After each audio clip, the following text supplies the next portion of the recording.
জুবিন গাৰ্গ ডাঙৰীয়া বা আমাৰ মৰমৰ জুবিন এই সংসাৰত নাই, তেখেত এই সংসাৰৰ পৰা আঁতৰি গৈছে।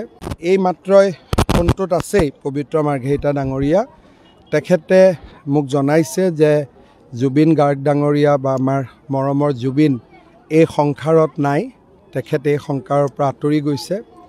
খুব মৰ্মান্তিক ঘটনা, মৰ্মান্তিক দুখদায়ক ঘটনা।